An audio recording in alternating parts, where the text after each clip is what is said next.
सफलता की ओर चैनल में आप सभी का स्वागत है, अभिनंदन है। इससे पहले हमने आप लोग को पाठ 7 तक क्लास 3 का पढ़ा दिया था। आज उससे आगे के पाठ लेकर आए हैं और सब कंप्लीट करवा देंगे। अब इस पहला पाठ 8वां पाठ है कब आऊँ। तो इसमें एक अवंती है और एक सेठ जी हैं। इन्हीं दोनों के इर्द गिर्द एक छोटी सी कहानी है, घूमती है। और जब कहानी पढ़ लेंगे तो क्वेश्चन अपने आप से अच्छे से कर लेंगे। अवंती ने एक छोटी सी रंगाई की दुकान खोली और गांव वासियों के लिए कपड़ा रंगना शुरू कर दिया। सब लोग उसकी रंगाई की प्रशंसा करने लगे। धीरे धीरे उसकी दुकान चल निकली। अवंती की प्रशंसा सुनकर एक सेठ को बहुत ईर्ष्या महसूस होने लगी। अवंती को परेशान करने के लिए वह सेठ कपड़े का एक टुकड़ा लेकर अवंती की दुकान में जा पहुंचा। दरवाजे के अंदर घुसते ही सेठ बुलंद आवाज में बोला, अवंती, जरा यह कपड़ा तो अच्छी तरह से रंग दो। मैं देखना चाहता हूँ तुम्हारा हुनर कैसा है। तुम्हारी काफ़ी तारीफ सुनी थी, इसलिए आया हूँ। अवंती ने सेठ जी से पूछा, सेठ जी, इस कपड़े को आप किस रंग में रंगवाना चाहते हैं? सेठ ने कहा, रंग के बारे में मेरी कोई खास पसंद तो है नहीं, पर मुझे हरा, पीला, सफ़ेद, लाल, नारंगी, नीला, आसमानी, काला और बैंगनी रंग कतई अच्छे नहीं लगते। समझे कि नहीं? मतलब इन्हें कोई रंग, सारे रंगों का नाम गिना दिया कि इन रंगों में मत रंगना। अवंती ने जवाब दिया, समझ गया हूँ, अच्छी तरह से समझ गया हूँ। मैं ज़रूर आपकी पसंद की रंगाई कर दूँगा। अवंती ने सेठ का मंसूबा भांपते हुए उसके हाथ से कपड़े का टुकड़ा ले लिया। सेठ ने खुश होकर कहा, अच्छा, तो इसे लेने मैं किस दिन आऊँ? अवंती ने कपड़े को अलमारी में बंद करके उसमें ताला लगा दिया और सेठ से बोला, आप इसे लेने सोमवार, मंगलवार, बुधवार, बृहस्पतिवार, शुक्रवार, शनिवार और रविवार को छोड़कर किसी भी दिन आ सकते हैं। जैसा उन्होंने कहा वैसा इसने जवाब दिया। सेठ समझ गया कि उसकी चाल उल्टी पड़ चुकी है, अतः भलाई धीरे से खिसक लेने में ही है। फिर उस सेठ ने दोबारा अवंती की दुकान में घुसने की हिम्मत नहीं की। किसने लिखा है? आर.एस. त्रिपाठी ने। इसको किसने लिखा है? आर.एस. त्रिपाठी ने। ठीक है, तो इससे जो भी क्वेश्चन पूछे जाएंगे आप बता लेंगे। अवंती की एक छोटी सी रंगाई की दुकान है और सेठ ने कौन से रंग के कपड़े रंगने कहा, तो आप ऑप्शन में अगर रहेगा कोई, इसमें से कोई नहीं, तो आप उस तरफ जाएंगे, क्योंकि सारे कलर को उन्होंने रंग को मना कर दिया था। और अवंती ने किस दिन बुलाया? उसने कहा हफ्ते के 7 दिन छोड़ के बाकी किसी दिन भी आप आ सकते हैं। तो इस तरह क्वेश्चन बनेगा तो आप कर लेंगे जब पढ़े रहेंगे। अगला पाठ 9वां, क्यों जी मन और कैसे कैसे कैसे कैस लिया। ये लोग सवाल जवाब बहुत करते हैं। क्यों जी मन और कैसे कैस लिया। इनसे मिलिए, ये हैं क्यों जी मन, बात बात पर पूछ देते हैं क्यों क्यों, भले ही आप से जवाब देते बने या नहीं, पता नहीं क्यों। और ये हैं कि उनके दोस्त कैसे कैस लिया, ये भी कोई काम नहीं है, मौका लगते ही पूछ देते हैं कैसे कैसे। भूले भटके कभी दोनों से एक साथ मुलाकात हो गई तो क्यों और कैसे के बीच ही भटकते रहेंगे आप। क्यों क्यों कैसे कैसे पढ़िए और पता कीजिए। गुरुजी नमस्ते, किधर चलें? नमस्ते, जरा बाजार जा रहा हूँ। बाजार? क्यों क्यों क्यों? गेहूँ पिसवाना है, इसलिए बाजार। कैसे कैसे? साइकिल पर वैसे निकला तो पैदल था, पर थैला देखकर शिवदास ने अपनी गाड़ी दे दी। अच्छा, गेहूँ पिसवाना है, क्यों क्यों? अरे आटा जो चाहिए, पिसवाना कैसे कैसे? चक्की में भाई, आटा क्यों क्यों? क्यों भैया, रोटी नहीं बनेगी? रोटी कैसे कैसे? अरे आटे को सानोगे, बेलेंगे, तवे पर पकाएंगे, आग पर फुलाएंगे, सानेंगे क्यों क्यों? सुनो, सने आटे में थोड़ा पानी रहता है ना, आग पर तपने से यह पानी भाप बनकर बिली हुई रोटी को पकाता है, इसलिए सानेंगे। सानेंगे कैसे कैसे? तुमने कभी देखा नहीं है क्या? परात पर आटा निकालेंगे, चुटकी भर नमक डालेंगे, फिर धीरे धीरे एक हाथ से पानी डालते हुए सानना शुरू करेंगे। पहले पहले सारा आटा बिखरेगा, फिर उसे समेटेंगे और अच्छे से सान लेंगे, समझे? अच्छा, परात पर क्यों क्यों, कैसे कैसे? गुरुजी, तुम लोगों को कि क्यों और कैसे में तो मेरी चक्की ही बंद हो जाएगी। बंद हो जाएगी? क्यों क्यों बंद हो जाएगी, कैसे कैसे? लेकिन तब तक गुरुजी साइकिल पर सवार होकर फुर्र हो चुके थे। इसको किसने लिखा है? सुबीर शुक्ला। गुरुजी कहाँ जा रहे थे? गुरुजी गेहूं पिसवाने जा रहे थे। उन्हें कौन मिला? क्यों जी, क्यों क्यों और कैसे कैसलिया मिले और क्या क्या पूछते हैं। इसमें पूरा है कि आटा रोटी कैसे बनेगी। आटा पहले सानेंगे, फिर उसे बेलेंगे, फिर तवे पे सेकेंगे। ठीक है, अगला पाठ देखते हैं। मीरा बहन और बाघ, ये पाठ 10वां है। मीरा बहन का जन्म इंग्लैंड में हुआ था। गांधी जी के विचारों का उन पर इतना असर हुआ कि वे अपना घर और अपने माता पिता को छोड़कर भारत आ गईं और गांधी जी के साथ काम करने लगी। मीरा बहन का जन्म कहाँ हुआ? इंग्लैंड। और किसके विचारों से प्रभावित हुई? गांधी जी के। और क्या छोड़ के आई? अपना घर बार और अपने माता पिता को छोड़कर भारत आ गई थी। आज़ादी के 5 साल बाद उन्होंने उत्तर प्रदेश के एक पहाड़ी गांव गेवली में गोपाल आश्रम की स्थापना की। कहाँ पे? इससे बहुत क्वेश्चन बन सकते। उत्तर प्रदेश के एक पहाड़ी गांव, वो गांव कौन सा था? गेवली में गोपाल आश्रम। गेवली गांव में इन्होंने गोपाल आश्रम की स्थापना की। उस आश्रम में मीरा बहन का बहुत सारा समय पालतू पशुओं की देखभाल में बीतता था। लेकिन गेवली गांव के आसपास के जंगलों में बाघ जैसे खतरनाक जानवर भी रहते थे। पहाड़ी गांवों में अक्सर बाघ का डर बना रहता है। जंगल कटने के कारण शिकार की तलाश में बाघ कभी कभी गांव तक पहुंच जाता है। गेवली गांव में एक बार यही हुआ। एक बाघ ने गांव में घुसकर एक गाय को मार डाला। सुबह होते ही यह खबर पूरे गांव में फैल गई। बाघ ने पहली बार किसे मारा? गाय को।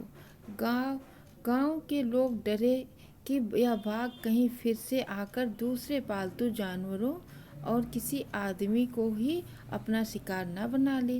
गांव के लोग गोपाल आश्रम गए और उन लोगों ने मीरा बहन को अपनी चिंता बताई। गांव के लोगों ने अंत में तय किया कि बाघ को कैद कर लिया जाए। उसे कैद करने के लिए उन्होंने एक पिंजड़ा बनाया। पिंजड़े के अंदर एक बकरी बांध दी।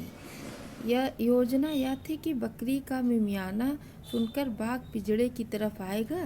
पिंजड़े का दरवाज़ा इस प्रकार खुला हुआ बनाया गया था कि बाघ के अंदर घुसते ही दरवाज़ा झटके से बंद हो जाए। शाम होने तक पिंजड़े को ऐसी जगह पर रख दिया गया जहां बाघ अक्सर दिखाई देता था। बाघ के लिए क्या बनाया गया? पिंजड़ा। पिंजड़े के अंदर क्या बंद कर दिया गया? एक बकरी। यह जगह मीरा बहन के गोपाल आश्रम से ज़्यादा दूर नहीं था। रात बीती, सुबह की रोशनी होते ही लोग पिंजड़े देखने निकल पड़े। उन्होंने दूर से देखा कि पिंजड़े का दरवाज़ा बंद है। वे यह सोचकर बहुत खुश हुए कि बाघ जरूर पिंजड़े में फंस गया होगा। लेकिन जब वे पिंजड़े के पास पहुँचे तो क्या देखते हैं? पिंजड़े में बाघ नहीं था। लोग चकित थे। बाघ के अंदर गए बिना पिंजड़ा बंद कैसे हो गया? लोग मीरा बहन के पास पहुँचे। लोगों ने सोचा कि गोपाल आश्रम पास में ही था, इसलिए शायद मीरा बहन को मालूम हो कि रात में क्या हुआ। पूछने पर मीरा बहन बोली, देखो भाई, मुझे नींद नहीं आ रही थी। मैं सोचती रही कि आखिर बाघ को धोखा देकर हम क्यों फंसाएं, इसलिए मैं गई और पिंजड़े का दरवाज़ा बंद कर आई। तो पिंजड़े का दरवाज़ा किसने बंद किया था? मीरा बहन। पिंजड़े को बाघ को फंसाने के लिए उन्होंने पिंजड़े के अंदर क्या बंद किया? बकरी। बकरी ले फिर जिससे कि वो पिंजड़े में जाए और पिंजड़ा अपने आप से खट से बंद हो जाए। अब गोपाल आश्रम कहाँ था? गेहुली गांव में, एक पहाड़ी एरिया था। ठीक है, अगला पाठ देखते हैं। जब मुझे सांप ने काटा। पाठ 11। एक दिन मैंने अपने अहाते में एक छोटा सा सांप रेंगते देखा। वह धीरे धीरे रेंग रहा था। मुझको देखते ही वह भागा और वहीं पर पड़े हुए नारियल की एक खोल में घुसकर छिप गया। मैंने पत्थर का एक टुकड़ा उठाया और उससे नारियल के खोल का मुंह बंद कर दिया। उस बच्चे ने क्या देखा था? एक सांप को रेंगते हुए। सांप कहाँ जाकर छुप गया? नारियल के खोल में। उसे लेकर मैं नानी के पास दौड़ा गया। मैंने कहा, नानी देखो, मैंने सांप पकड़ा है। नानी चीख उठी। सांप? किसके पास लेके गया? नानी के पास। वह इतना घबरा गई कि लगी जोर जोर से चीखने पुकारने। नाना ने सुना तो अंदर दौड़े आए। जब उन्हें पता चला कि नारियल के खोल के अंदर सांप है तो उन्होंने मेरे हाथ से उसे छीनकर दूर फेंक दिया। नन्हा सांप बाहर निकल आया और रेंगता हुआ पास की झाड़ी में गायब हो गया। नाना ने मुझे कहा, खबरदार, फिर कभी सांप के पास मत जाना। सांप बहुत खतरनाक होता है। जब नानी चिल्लाई तो कौन आया? नाना अंदर आए और उन्होंने क्या ले लिया? नारियल का खोल, और उसे दूर फेंक दिया। तो उससे क्या निकला? सांप। सांप कहाँ चला गया? झाड़ी के पीछे। उसी दिन शाम को मैं एक बर्र को पकड़ने की कोशिश कर रहा था कि उसने काट लिया। बड़ी जोर से दर्द उठा। मुझे दर्द से कराहते देखकर नानी ने सोचा कि मुझे सांप ने काट लिया। बच्चे को क्या काटा था? बर्र ने। और नानी को क्या लगा कि सांप ने काट लिया। मैंने दौड़कर नानी को उंगली दिखाई। उन्होंने जल्दी से नाना को पुकारा। नाना तुरंत दौड़े आए और मेरी उंगली को देखा। जहाँ बर्र ने काटा था वहाँ नीला निशान पड़ गया था। वह चट मुझे गोद में उठाकर बाहर भागे। बाग और धान के खेतों को पार कर के भागते भागते वह अपने घर से दूर एक छोटी सी झोपड़ी के सामने जाकर रुके। वहां पहुंचते ही उन्होंने आवाज़ लगाई। क्या क्या पार किया उन्होंने? बाग और धान के खेतों को पार करते हुए। कहाँ रुके जाके? एक छोटी सी झोपड़ी के पास। एक बूढ़ा आदमी बाहर निकला। कौन निकला? बूढ़ा आदमी। वह सांप को काटने का मंत्र जानता था। नाना ने उससे कहा, इस बच्चे को सांप ने काट लिया है, इसकी झाड़ फूंक कर दो। बूढ़ा मुझे झोपड़ी में ले गया। उसने मेरी उंगली देखी और बोला, चुपचाप बैठो, हिलना डुलना मत। फिर पीतल के बर्तन में पानी लाया और मेरे सामने बैठकर मंत्र पढ़ने लगा। किस में पानी लाया? पीतल के बर्तन में। बूढ़ा आदमी कहाँ ले गया उसे? उसको बूढ़ा आदमी झोपड़ी में ले गया। मैं चाहता तो बहुत था कि उस बूढ़े को बता दूं कि मुझे सांप ने नहीं, बर्र ने काटा है, पर मेरे नाना मुझे कसकर पकड़े रहे और मुझे बोलने ही नहीं दिया। जैसे ही मैं कुछ कहने को मुंह खोलता वह डांट कर कहते, चुप। डर के मारे मैं चुप हो जाता। हमारे पीछे पीछे हमारी नानी भी कई लोगों के साथ वहाँ आ पहुँची। सब लोग उदास खड़े देखते रहे। तब तक मेरी उंगली का दर्द जा चुका था। फिर भी मुझे वहाँ ज़बरदस्ती बैठाकर झाड़ फूँक करवानी पड़ रही थी। कुछ मिनट बाद बूढ़ा आदमी उठा। उसने उसी बर्तन के पानी से मेरी उंगली धोई और मुझे पिलाया भी। उसने मुझे बोलने से मना कर दिया ताकि दवा का पूरा असर हो। फिर वह नाना से बोला, अब बच्चा खतरे से बाहर है। अच्छा हुआ आप समय रहते मेरे पास ले आए। बड़ा जहरीला सांप ने काटा था। किसने? बड़े जहरीले सांप ने काटा था। सब लोगों ने बूढ़े को उसके अद्भुत इलाज के लिए बहुत बहुत धन्यवाद दिया। फिर घर लौटने के बाद नाना ने उसके लिए बहुत सी चीज़ें भेंट में भेजी। बूढ़े आदमी को सबने क्या दिया? बहुत बहुत धन्यवाद। किस चीज़ के लिए? कि उसके अद्भुत इलाज के लिए, कि सांप ने काटा, जहरीले सांप ने काटा था, उससे बच्चे की जान बच गई। नाना ने क्या भेजा? बहुत सी चीज़ें भेंट की। अब 12वां चैप्टर देखिए, मिर्च का मज़ा। इसको किसने लिखा था? इसको शंकर ने लिखा था, ठीक है। इसके रचयिता शंकर हैं। 12वां, मिर्च का मज़ा। एक काबुली वाले की कहते हैं लोग कहानी। किसकी? काबुली वाले। लाल मिर्च को देख गया भर उसके मुंह में पानी। सोचा क्या अच्छे दाने हैं, खाने से बल होगा, यह जरूर इस मौसम का कोई मीठा फल होगा। एक चवन्नी फेंक और झोली अपनी फैलाकर कुजड़िन से बोला बेचारा ज्यों त्यों कुछ समझाकर। लाल लाल पतली छीमी हो चीज अगर खाने की, तो हमको दो दो तोल छीमियाँ फकत 4 आने की। कितने की लिया था मिर्ची? 4 आने की। अब कहाँ का था? काबुली वाला, काबुल का। हाँ, यह तो सब खाते हैं, कुजड़िन झट से बोली, और शेर भर लाल मिर्च से भर दी उसकी झोली।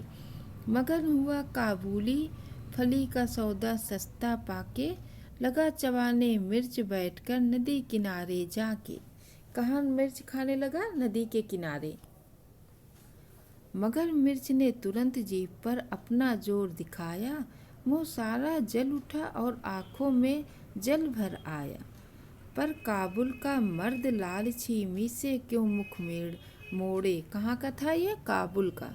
खर्च हुआ जिस पर उसको क्यों बिना सधाए छोड़े? आँख पोंछते, दांत पीसते, रोते और रिसियाते, वह खाता ही रहा मिर्च की छीमी को सिसियाते। इतने में आ गया उधर से कोई एक सिपाही, बोला बेवकूफ़ क्यों खाकर यूँ कर रहा तबाही। कहा काबुली ने, मैं हूँ आदमी न ऐसा वैसा, जा तू अपनी राह सिपाही, मैं खाता हूँ पैसा। ये काबुली वाले हैं और ये सिपाही। काबुली वाले कुजड़िन से क्या खरीदता है? लाल मिर्च। उसे क्या लगता है कि ये कोई मीठा फल है, यहाँ का मौसमी मीठा फल है, क्योंकि काबुल का रहने वाला था, जिसे पता नहीं था। लेकिन वो 4 आने का खरीद लेता है, तो उसे लगता है कि इसे फेंकना हमारे पैसे की बर्बादी है, इसलिए वो उसे नहीं फेंकता और खाता जाता है। जब सिपाही उसे मना करता है तो उसे भी वह कहता है कि अपनी राह जा और मुझे खाने दे। इसे किसे लिखा है? रामधारी सिंह दिनकर ने। किसने लिखा है? रामधारी सिंह दिनकर ने। आखिरी पाठ, सबसे अच्छा पेड़। 3 भाई थे। एक दिन सुबह के समय तीनों नए घरों की तलाश में निकल पड़े। गरम गरम धूप में वे सड़क पर चलते चले गए। थोड़ी देर में आम का एक बड़ा पेड़ आया। उसके नीचे ठंडी छां थी। तीनों भाई उसके नीचे आराम करने लगे। कितने भाई थे? 3 भाई। और कहाँ चल दिए? अपने घर की तलाश में। और उस दिन क्या था? मतलब गर्मी का दिन था, तो गरम गरम धूप थी। जो सड़कों पे चल रहे थे तो उन्हें बहुत ज़्यादा धूप लग रही थी। तो उन्हें क्या नज़र आया? एक आम का पेड़। पेड़ के पके आम तोड़ तोड़ कर वे मीठा मीठा रस चूसने लगे। बड़े भाई ने कहा, भाई मुझे तो यही जगह पसंद है। आम के पेड़ से बढ़कर क्या हो सकता है? आम कच्चे होंगे तो हम अचार बनाएंगे, और जब वे पक जाएंगे तो हम मीठे मीठे आम खाएंगे। कुछ आम हम बाद में खाने के लिए सुखा कर रख लेंगे। आम तो बहुत स्वादिष्ट होता है। हाँ, तो बड़ा भाई कहाँ रुकने का फैसला कर लेता है? आम के पास, वहीं अपना घर बनाने के लिए। पहले भाई ने आम के पेड़ के नीचे एक झोपड़ी बनाई और वह वहीं ठहर गया। लेकिन उसके भाई वहाँ नहीं ठहरे, वे आगे चल पड़े। चलते चलते उन्हें केले के कुछ पेड़ मिले। तभी आसमान से एक काला बादल आया, और जब वो लोग चले तो उन्हें कौन सा पेड़ मिला? केले का। लेकिन उसी समय आसमान से काला बादल गुजरा। टप टप पानी बरसने लगा। दोनों भाइयों ने केले का एक एक पत्ता काट लिया। उसके साए में उन पर पानी नहीं गिरा। जरा देर में बादल चला गया। बारिश रुक गई।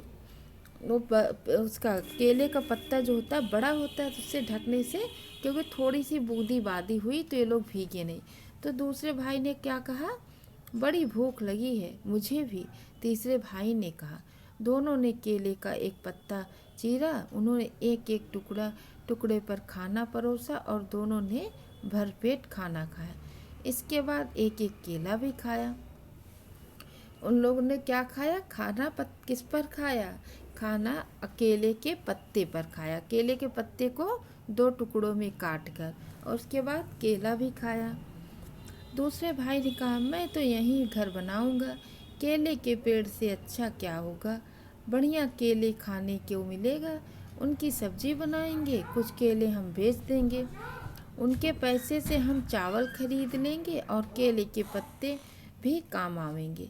इसलिए दूसरे भाई ने वहीं अपनी झोपड़ी बना ली। पहले भाई ने कहाँ बनाई, आम के पेड़ के नीचे, दूसरे भाई ने केले के पेड़ के नीचे। मगर तीसरा भाई आगे बढ़ता चला गया। चलते चलते उसे नारियल का एक पेड़ मिला। पेड़ बड़ा लंबा और पतला था। तीसरे भाई ने कहा, कैसे प्यास लगी है। टप एक नारियल जमीन पर टपक पड़ा। तीसरे भाई ने अपना चाकू निकाला, खर नारियल की जटाएं साफ हो गईं। फिर उसने नारियल के छिलके में छोटा सा छेद किया और उसका ठंडा मीठा पानी पी लिया। नारियल के पेड़ की छोटी सी छां।